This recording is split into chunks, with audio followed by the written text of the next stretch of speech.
존경하는 국민 여러분, 저는 오늘 비상계엄에 관한 입장을 밝히기 위해 이 자리에 섰습니다.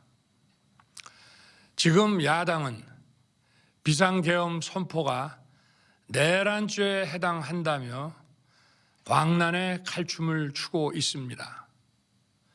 정말 그렇습니까?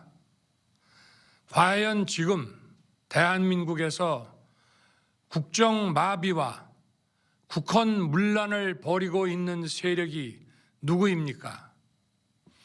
지난 2년 반 동안 거대 야당은 국민이 뽑은 대통령을 인정하지 않고 끌어내리기 위해 퇴진과 탄핵 선동을 멈추지 않았습니다. 대선 결과를 승복하지 않은 것입니다. 대선 이후부터 현재까지 무려 178회에 달하는 대통령 퇴진 탄핵 집회가 임기 초부터 열렸습니다. 대통령의 국정 운영을 마비시키기 위해 우리 정부 출범 이후부터 지금까지 수십 명의 정부 공직자 탄핵을 추진했습니다. 탄핵된 공직자들은 아무 잘못이 없어도 소추부터 판결 선고시까지 장기간 직무가 정지됩니다. 탄핵이 발의되고 소추가 이루어지기 전 많은 공직자들이 자진 사퇴하기도 하였습니다. 탄핵 남발로 국정을 마비시켜 온 것입니다. 장관, 방통위원장 등을 비롯하여 자신들의 비위를 조사한 감사원장과 검사들을 탄핵하고 판사들을 겁박하는 지경에 이르렀습니다. 자신들의 비위를 덮기 위한 방탄 탄핵이고 공직기관과 법질서를 완전히 무너뜨리는 것입니다. 뿐만 아니라 위헌적 특검 법안을 27번이나 발의하면서 정치 선동 공세를 가해 왔습니다. 급기야는 범죄자가 스스로 자기에게 면죄부를 주는 셀프 방탄 입법까지 밀어붙이고 있습니다. 거대 야당이 지배하는 국회가 자유민주주의의 기반이 아니라 자유민주주의 헌정 질서를 파괴하는 괴물이 된 것입니다. 이것이 국정마비요, 국가 위기 상황이 아니면 무엇이란 말입니까?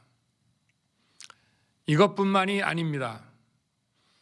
지금 거대 야당은 국가 안보와 사회 안전까지 위협하고 있습니다. 예를 들어 지난 6월 중국인 3명이 드론을 띄워 부산에 정박 중이던 미국 항공모함을 촬영하다 적발된 사건이 있었습니다. 이들의 스마트폰과 노트북에서는 최소 2년 이상 한국의 군사시설들을 촬영한 사진들이 발견됐습니다. 지난달 40일에는 40대 중국인이 드론으로 국정원을 촬영하다 붙잡혔습니다. 이 사람은 중국에서 입국하자마자 곧장 국정원으로 가서 이 같은 일을 벌인 것으로 확인됐습니다. 하지만 현행 법률로는 외국인의 간첩 행위를 간첩죄로 처벌할 길이 없습니다. 이러한 상황을 막기 위해 형법의 간첩죄 조항을 수정하려 하였지만 거대 야당이 완강히 가로막고 있습니다. 지난 정권 당시 국정원의 대공수사권을 박탈한 것도 모자라서 국가보안법 폐지도 시도하고 있습니다. 국가 안보를 위협하는 간첩을 잡지 말라는 것 아닙니까? 북한의 불법적인 핵무장과 미사일 위협 도발에도, GPS 교란과 오물 풍선에도, 민주노총 간첩 사건에도 거대 야당은 이에 동조할 뿐 아니라 오히려 북한 편을 들면서 이에 대응하기 위해 고군분투하는 정부를 흠집내기만 했습니다. 북한의 불법 핵 개발에 따른 UN 대북 제재도 먼저 풀어야 한다고 주장합니다. 도대체 어느 나라 정당이고 어느 나라 국회인지 알 수가 없습니다. 검찰과 경찰의 내년도 특경비, 특활비 예산은 아예 0원으로 깎았습니다. 금융 사기 사건, 사회적 약자 대상 범죄, 마약 수사 등 민생 침해 사건 수사, 그리고 대공 수사에 쓰이는 기묘한 예산입니다. 마약, 딥페이크 범죄 대응 예산까지도 대폭 삭감했습니다. 자신들을 향한 수사 방해를 넘어 마약 수사, 조폭 수사와 같은 민생사범 수사까지 가로막는 것입니다. 대한민국을 간첩 천국, 마약 소굴, 조폭 나라로 만들겠다는 것 아닙니까? 이런 사람들이야말로 나라를 망치려는 반국가 세력 아닙니까? 그래놓고 자신들의 특권을 유지하기 위한 국회 예산은 오히려 늘렸습니다. 경제도 위기 비상 상황입니다. 거대 야당은 대한민국의 성장 동력까지 꺼뜨리려고 하고 있습니다. 민주당이 삭감한 내년 예산 내역을 보면 잘 알 수 있습니다. 원전 생태계 지원 예산을 삭감하고 체코 원전 수출 지원 예산은 무려 90%를 깎아버렸습니다. 차세대 원전 개발 관련 예산은 거의 전액을 삭감했습니다. 기초과학연구, 양자, 반도체, 바이오 등 미래 성장 동력 예산도 대폭 삭감했습니다.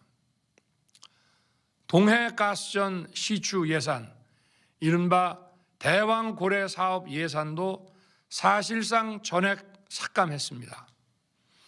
청년 일자리 지원 사업, 취약계층 아동 자산 형성 지원 사업, 아이들 돌봄 수당까지 손을 댔습니다. 산업 생태계 조성을 위한 혁신 성장 펀드, 강소기업 육성 예산도 삭감했습니다. 재해 대책 예비비는 무려 1조 원을 삭감하고 팬데믹 대비를 위한 백신 개발과 관련 R&D 예산도 깎았습니다. 이처럼 지금 대한민국은 거대 야당의 의회 독재와 폭거로 국정이 마비되고 사회 질서가 교란되어 행정과 사법의 정상적인 수행이 불가능한 상황입니다. 국민 여러분, 여기까지는 국민 여러분께서도 많이 아시고 계실 것입니다. 하지만 제가 비상계엄이라는 엄중한 결단을 내리기까지 그동안 직접 차마 밝히지 못했던 더 심각한 일들이 많이 있습니다. 작년 하반기 선거관리위원회를 비롯한 헌법기관들과 정부기관에 대해 북한의 해킹 공격이 있었습니다. 국가정보원이 이를 발견하고 정보 유출과 전산 시스템 안전성을 점검하고자 했습니다. 다른 모든 기관들은 자신들의 참관하에 국정원이 점검하는 것에 동의하여 시스템 점검이 진행되었습니다. 그러나 선거관리위원회는 헌법기관임을 내세우며 완강히 거부하였습니다. 그러다가 선관위의 대규모 채용 부정 사건이 터져 감사와 수사를 받게 되자 국정원의 점검을 받겠다고 한 발 물러섰습니다. 그렇지만 전체 시스템 장비의 아주 일부분만 점검에 응하였고 나머지는 불응했습니다. 시스템 장비 일부분만 점검했지만 상황은 심각했습니다. 국정원 직원이 해커로서 해킹을 시도하자 얼마든지 데이터 조작이 가능하였고 방화벽도 사실상 없는 것이나 마찬가지였습니다. 비밀번호도 아주 단순하여 1, 2, 3, 4, 5 같은 식이었습니다.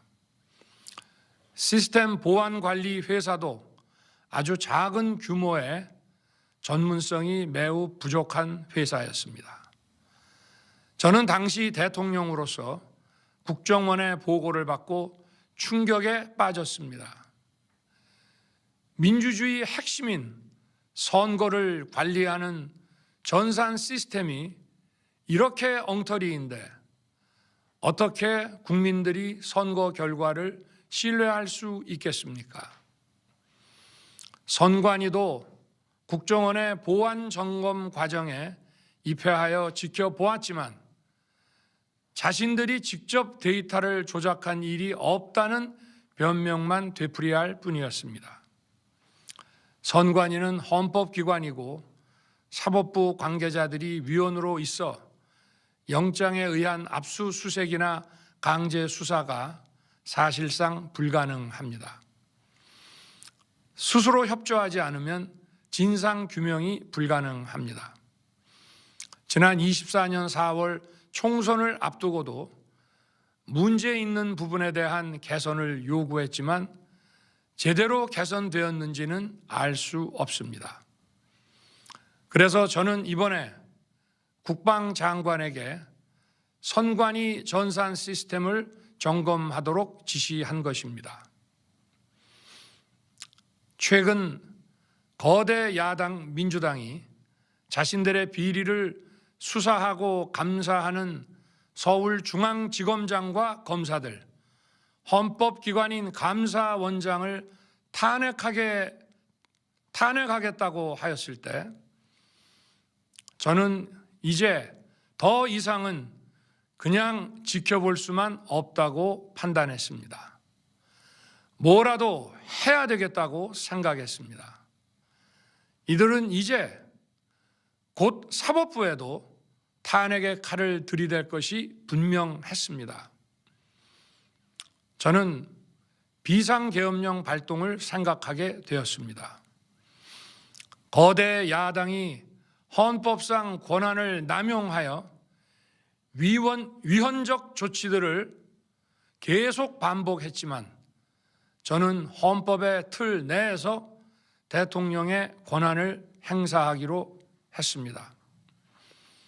현재의 망국정 국정마비 상황을 사회 교란으로 인한 행정사법의 국가기능 붕괴 상태로 판단하여 계엄령을 발동하되 그 목적은 국민들에게 거대 야당의 반국가적 패악을 알려 이를 멈추도록 경고하는 것이었습니다. 그럼으로써 자유민주주의 헌정질서의 붕괴를 막고 국가 기능을 정상화하고자 하였습니다. 사실 12월 4일 계엄 해제 이후 민주당에서 감사원장과 서울중앙지검장 등에 대한 탄핵안을 보류하겠다고 발표하여 짧은 시간의 계엄을 통한 메시지가 일정 부분 효과가 있었다고 생각했습니다. 그러나 이틀 후 보류하겠다던 탄핵 소추를 그냥 해버렸습니다. 비상계엄의 명분을 없애겠다는 뜻이었습니다.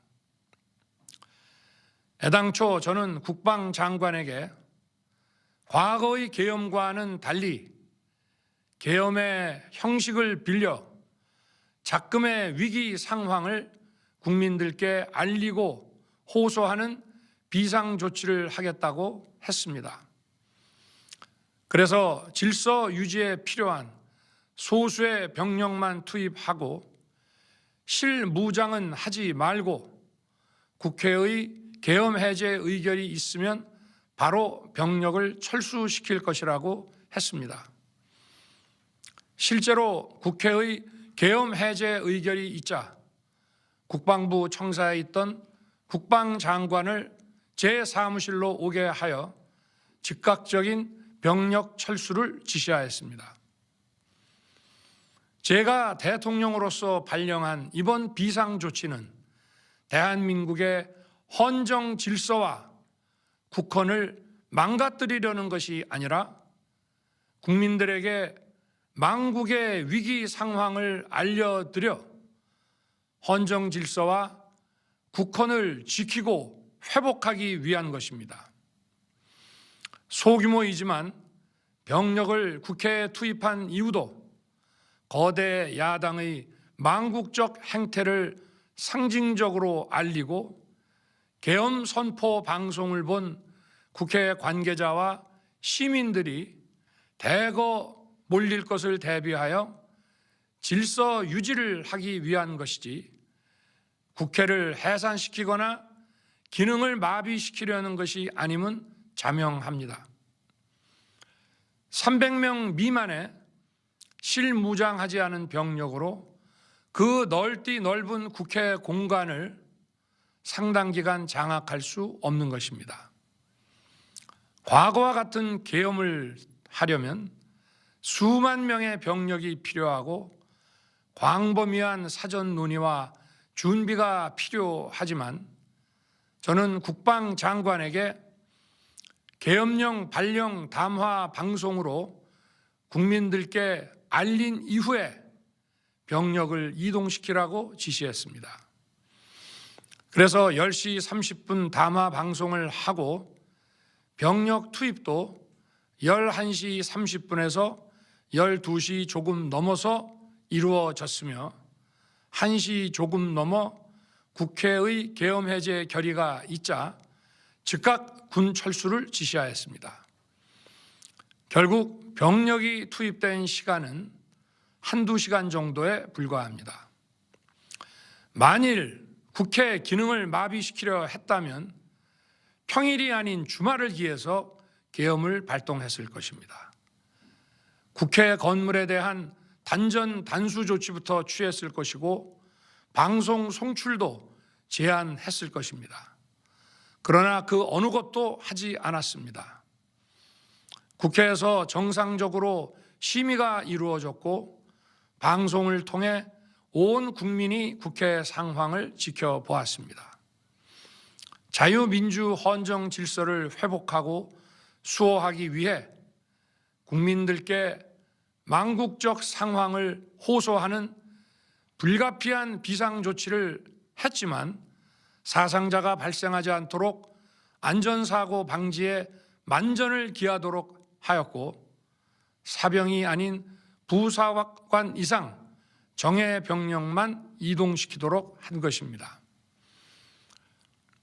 저는 이번 비상계엄을 준비하면서 오로지 국방장관하고만 논의하였고 대통령실과 내각 일부 인사에게 선포 직전 국무회의에서 알렸습니다. 각자의 담당 업무 관점에서 우려되는 반대 의견 개진도 많았습니다. 저는 국정 전반을 보는 대통령의 입장에서 현 상황에서 이런 조치가 불가피하다고 설명했습니다. 군 관계자들은 모두 대통령의 비상계엄 발표 이후 병력 이동 지시를 따른 것이니만큼 이들에게는 전혀 잘못이 없습니다. 그리고 분명히 말씀드리지만 저는 국회 관계자의 국회 출입을 막지 않도록 하였고, 그래서 국회의원과 엄청나게 많은 인파가 국회 마당과 본관, 본회의장으로 들어갔고 계엄해제 안건 심의도 진행된 것입니다. 그런데도 어떻게든 내란죄를 만들어 대통령을 끌어내리기 위해 수많은 허위 선동을 만들어내고 있습니다. 도대체 2시간짜리 내란이라는 것이 있습니까? 질서 유지를 위해 소수의 병력을 잠시 투입한 것이 폭동이란 말입니까? 거대 야당이 거짓 선동으로 탄핵을 서두르는 이유가 무엇이겠습니까? 단 하나입니다. 거대 야당 대표의 유죄 선고가 임박하자 대통령의 탄핵을 통해 이를 회피하고 조기 대선을 치르려는 것입니다. 국가 시스템을 무너뜨려서라도 자신의 범죄를 덮고 국정을 장악하려는 것입니다.